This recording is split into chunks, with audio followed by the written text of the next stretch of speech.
thanks to all the readers. I just hand it straight over to Helen.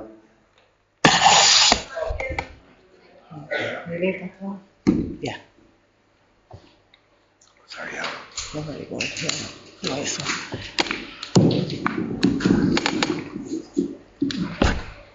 Hello, can you hear me? No. Can you hear me now? Yes. Oh, okay. My name's Helen Maladict. I just want to say thank you to the Convention Committee and to Colin for getting in touch with me and asking me to do this. It's a privilege. I tend to always say yes when I'm answered or when I'm asked to do service, and then I go up into my head going, what the fuck are you after doing, you know? But over time it's got a little bit easier, and I don't know whether it's because through challenges in recovery that I've got more humble, and I've realised I'm just an adult here trying to save my arse, you know? I'm trying to live, I'm trying to do the best I can just for today. And through, you know, growth, pain, mistakes, whatever that may have been through my journey, that I've been left in a quite humble place that I am who I am. I can't tell you all I can tell you about who I am, how I live my life today in recovery and how I do it. That's all I got sitting here, you know. And it just makes it a lot easier for me because I get to see my human side and I can be a bit kinder to myself. You know, I can be a bit kinder to myself. I have a friend here today that I would have used with many years ago, and we got clean together. And she lost her way, and she gave me a call about a year ago. I feel emotional. And she asked for help. And she's a year clean, and I just want you all to give her a clap.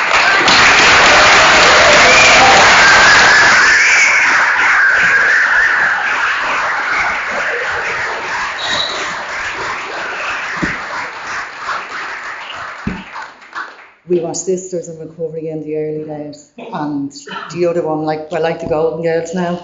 Bernie's the other one I would have used with Bernie as well.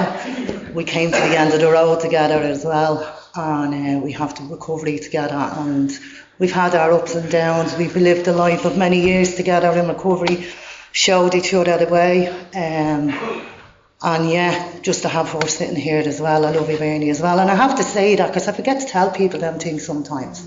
You know, I really do, because you get so caught up in life. But I have an opportunity like this. And there's one other person that's not here today, and it's my dear friend Tommy Dunn. And I knew this was going to be hard, but I have to do this. I met Tommy at a convention in America many years ago, and he'd only come into recovery, and he was quite sick, and I just connected with him. And we stayed in touch, and it was just two members, you know, the therapeutic value of one addict helping another. And we stayed in touch. I was in Ireland, he was in Liverpool, but we met in America. And I came to a convention here many years ago, and he was struggling. He was hanging in there, and that's what this is about today. Don't leave till the miracle happens. And he was hanging in there, and I showed him love, and he became part of my family. And he's been part of my family in Ireland for many years. He'll always be part of our family in here, but we lost him during COVID. That was the last time I was here at his funeral. So I just want to, you know, remember him. He was a good man, you know, so I just have to say that as well.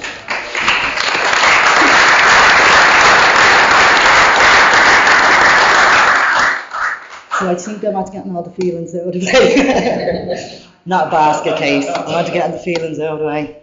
Yeah, come here. I'm just an addict. I came into recovery in 1998. When I read this here, you know, can't live with or without drugs. Do you know when you don't want to use, but you have to use? And you know when the drugs aren't working and the consequences are going to be severe, but you just can't stop. And when I hear that read in the meeting, you know, that's what I feel, and I feel it inside because I've experienced it. I came into recovery because I was unwell. I was very unwell from using. Didn't know how to look after myself. I didn't know how to live. I had a young girl, she was 5. I was at having her at 16. The social workers were on my arse, they wanted her because I wasn't taking care of her. and it came a war between me and them. And I just wanted to change. Deep in my heart, I knew I wanted to change. But I didn't know you could change. My dad was an addict. My dad died from this disease. He's a long-term addict. The last words I had with my dad was, Helen, I need me fly. He got sick a few years ago. And I brought him to the hospital and I said to the doctor, I said, he wasn't well. He said, no, we're going to incubate him. He needs to go up wherever. And I said, he needs his fly, because he was telling me he was sick. And they were the last words that we had. So that's the background that I come from. That's the background that I come from. So I didn't know you could stop. I watched him, all his wounds from the years, because he was a chronic addict. He lived in London for 10 years. He was a chronic addict. And I watched every one of them fucking wounds from his use, and every abscess, everything opened up when he was dying. And it was fucking severe. And I remember thinking, thanks be to God that I have recovery. I don't know how I got it, that he didn't get it, because I brought him to meetings, I brought him to conventions. There's loads of people that I've loved in my life that didn't get it and are dead,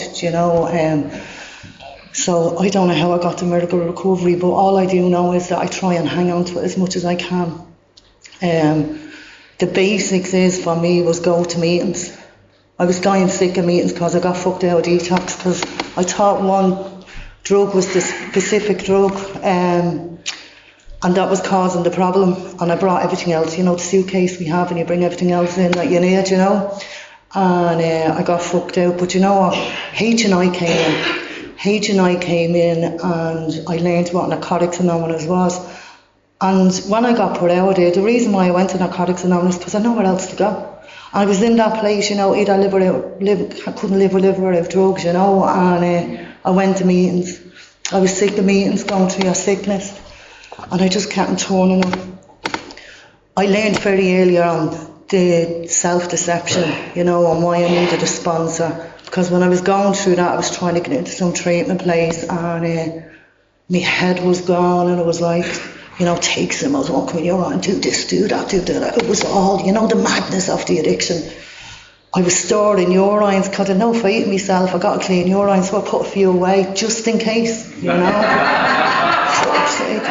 I remember going for a meal when I was about a year clean, and putting on the boot. It's like, what's that? Put my foot in a little glass jar of jelly. I was probably urine there for about a year. That's the way it was. That's the way I lived. That made sense to me. It really made sense to me. And it took a long time for that to change. When I came into NA, I didn't change. What I did do, I stopped using. And, the message of hope and the promise is freedom. And that's all we get here, And I got hope, and I got freedom from active addiction. This obsession, I had to hang in there till the miracle happened, because I was fucking obsessed with the drugs. I fucking loved the drugs, because they changed how I felt. I didn't like me. And it took time for that to change. And for the newcomer, like when I came in, I really felt that size. I thought everybody was better than me. Everybody was clean, so I felt really inadequate. I felt really different. But you know what, when people were saying, just keep coming back, I love you till you can love yourself and stuff like that, that was profound. And whoa, what are you looking for? There was times I only went to meetings because I was full of looks, because the fellas were good looking. My motivation, I was very distorted, my motivation, But anyway, I just kept coming back, and I got clean. Irish fellowship was very, very small. You knew everybody in the meetings, and there was only a couple of meetings a week. But I found something, and I found it very, very quick. Every morning I'd be so excited, because I knew I wasn't driven for the obsession to use, and I wanted to get to a meeting that night and see NA members, and I was safe, and then I could go back and go to sleep. And then the work started happening. I had a daughter, and I had to start looking after her and becoming a parent. I didn't know how to do that stuff, go to school, do the homeworks, make a lunch. I used to just go to the local shop, I think it was a £5, give her a Capri Sun, a sandwich and an apple. It was too much for me to make a lunch. No, seriously, it was just too much. I used to get her to some homework club, so they do the homework. My head you know, the head that we live with, like, it was just all too much. But by practicing and getting a female sponsor and her telling me, you know, how to do the stuff, like, you give me the billy, I'm not losing clock or whatever, just tell me when it's time. That's me. But anyway, like, they were the early days. It was really, really hard. But as I said, I felt the freedom in my heart and I kept coming back. Anyone that survives an active addiction and gets recovery, we're all savvy people, and when you're onto a good thing, you know you're onto a good thing. And when I got to NA, I knew I was onto a good thing, you know. But I had to hang in there. There was times that I wanted to give up. There was times I wanted to run. There was times that I pressed the self-destruct button. I wanted to destroy it all. But I had to hang in again until the next miracle happened, you know. And I had to ride the storms, many, many storms. Come here, recovery took off very fast. I got the life that they talk about. You know, people talk about, you know, a life beyond your wildest dreams and stuff like that. The basics for me, just getting up and brushing my teeth and having a shower and having fucking teeth, yeah? And, you know, being able to look someone in the eye and be myself and know that I don't have to be a chameleon for anyone, that was the biggest gift for me. Because I'd sold my soul for you to like me and accept me because I didn't like myself. So yeah, fast forward, you know, going to meetings, starting to recover, have a sponsor. You know, I met my partner. I was probably coming up to 2 year clean. He was nearly 4 year clean. He was my partner then, he's my husband today. We're 25 years together. Ask me how that happened, I don't know. Ask me how I'm 27 year clean, I don't know. All I know is that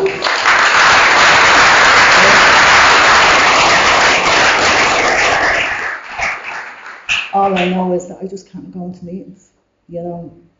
All I do know is that if you're in a barber's long enough, you get a haircut. If you're in an NA meeting long enough, you will recover. And that's all I know, it's as simple as that, like. So yeah, I just keep going to meetings and then life starts taking off and I start building a life for myself. I had my daughter at the time, and as I said, I gave you a little picture of the mess, you know, from my past, my parents, addicts and stuff like that. And I was in a day programme and the police came to the day programme. My mum was after absconding from the hospital. She was critically ill. Someone had to take me little brother because the social workers were taking him. Like, it was real pattern stuff, you know, history repeating itself, like, in my own life as well. But, and anyway, I took him. He had a lot of difficulties. You know, he's my little brother, but he's my son. I read him as my own. You know, the effects of the addiction, fetal alcohol syndrome, learning difficulties, all the different stuff, you know. And I said I'd take him for a few weeks until she got better, but we know with addiction, you know, people don't get better in a few weeks. You have to be ready, and sometimes they're never ready. And it took me mother years to get ready, but when she got ready, she wasn't well enough to take him, you know. So I reared him as my own. And then, as I said, I met my husband with 2 kids in recovery, and I thought all the stuff that, you know, when you had kids in recovery, it was going to be easier. It wasn't fucking easier. It felt more beautiful, but it wasn't easier, you know, because you're in a conscious state. You're in a conscious state. You're not using something to get away from the stress and all that. And then I had one of my kids in recovery, and, you know, he's on the spectrum, and I was so disappointed. I was so fucking disappointed, you know. Because I knew the struggles that he would have, and I didn't want my kids to have any struggles, you know. I wanted them to be happy and free. And I'm only sharing this because recently he was my biggest fear in life, because he did a lot of different things through, you know, the years we're in him in recovery, and he just surprises me all the time. He's such a unique individual. He's himself, he's free, and he started a big college in Dublin, and he's gone to do engineering and all this stuff, and I thought he was not going to have any life. But you know, when you're in recovery and you find out and you resource all the stuff that your kids need, it fucking worked, you know. So I'm really happy for him at the minute, and I'm happy for me, you know. I'm happy for their family. But yeah, you know, I've had 4 kids in recovery. I've tried to rear them the best I can. As I said, a few different difficulties along the way, and I had to lean into Bernie many a time and cry many a time because I didn't know what to do, you know. I had to use my sponsor many a time because I didn't know what to do. And it was just one foot in front of the other, one foot in front of the other, and dig deep. And when time gets hard, lean into the fellowship more than you ever have, you know. I had this thing, ego, that everything on the outside looked perfect, but I couldn't let you know what it was like inside. That I was like, you know, I was so delicate and fragile, mentally and emotionally, from the damage through my life and the damage that I'd done to myself and my addiction. And a lot of the time I was just hanging in there, you know, that had to change. That had to change, you know. My last child in recovery, I would have got depressed after him. And here's more shame, just put on the shame that I already had. You know, I remember many, many years clean, and I started suffering with my mental health. I judged myself. I didn't need anybody to fucking judge me, you know. And I was suffering in silence because I couldn't tell you that I wasn't okay. And at the time, you know, there was a lot of controversy in our fellowship with different things because it was fear. I understand today it was just fear. We were misinformed and we didn't understand. I understand that today. But at that time when I was experiencing my journey, it was really, really difficult. And I got very, very unwell in recovery, you know. And what happens after a period of time? When you get unwell in recovery, disease resurfaces again, doesn't it? You know? And my disease resurfaced again. Now, I didn't use drugs, but I found bingo. And I used to go to bingo with the ladies every week, and it was lovely, and we'd have a sandwich and blah, blah, blah, blah, blah. But before I knew it, bingo was in a casino, you know. And I ended up on my knees with gambling. I ended up on my knees. And the shame of that as well. Today I can sit and look you all in the eye. It's okay. I forgive myself. I'm not a bad person. I suffer with the disease of addiction and I'm not fucking perfect, but I try each day, you know. I've more to offer the newcomer. I've more to offer another member. I've more experience to share.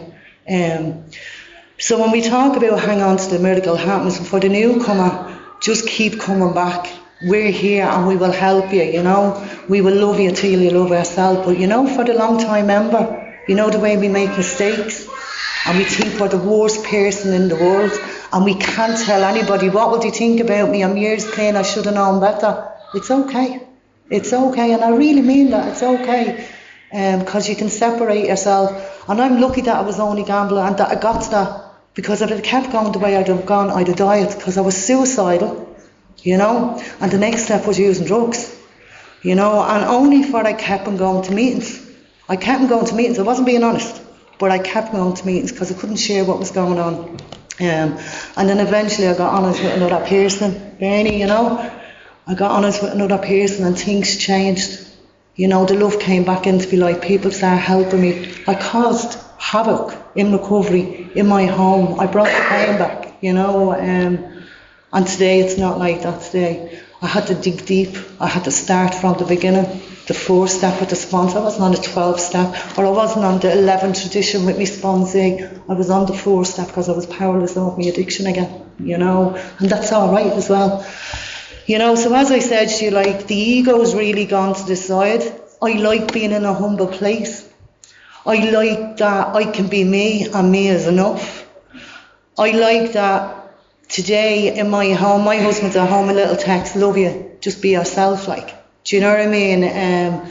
He's looking after the crew, you know. So 4 kids, I 4 grandkids, you know. It's just grown and grown. There's a lot of love between us. But not the Waltons. I used to love the little house in the prairie and the Waltons. No, really I did. I used to be intrigued, like Night John Boy, you know. I just loved it.